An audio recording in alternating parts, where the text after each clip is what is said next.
Magandang araw sa lahat. Magluluto tayo ng scramble egg. Sabi ng anak ko, gagawa ko ng ganito. Egg. Ano ba sinabi niya? Magluluto ako ng omelette. Sabi ko, maraming klase ng omelette. Yun pala. Scramble egg, raman ay ganahan niya. Tapos butangan daw o cheese o gatas. Ano akong gihimuan. Kasi babaonin niya sa school. Yung nag-blurred siya, no? Sobrang init siguro. Nilagyan ko na pala yan ng cheese. Kasi isama daw dyan. Daoy, scrambled egg. Ramang ko na sa amua. Ito lang ang babaonin niya sa school. Tinapay. Ang pasok kasi nila hanggang alas 6 ng hapon. Kaya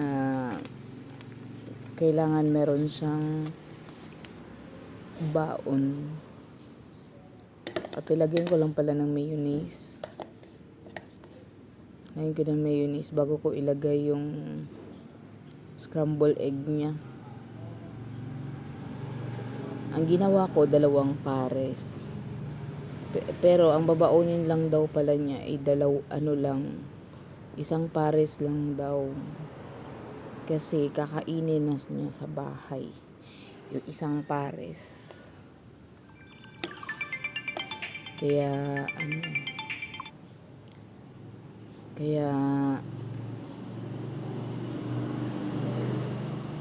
lagyan ko muna mayonnaise bago ko ilagay yung paulit-ulit, no. Medyo matagal yung paggawa ko pala. Ayan, nilagay ko na yung scramble egg niya. 3 peraso lang to, 3 itlog. May sumobra pa nga nito.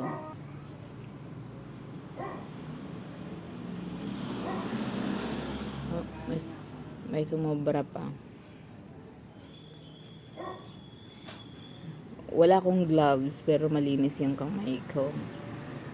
Kasi lagi naman ako naglalaba. Hindi, malinis talaga yung kamay ko. Hugas na ako dyan. Slice ko na. Pero yung isang pares lang yung inano niya. Babaonin daw niya. Ayan, tapos na.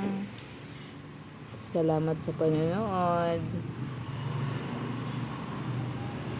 Bye!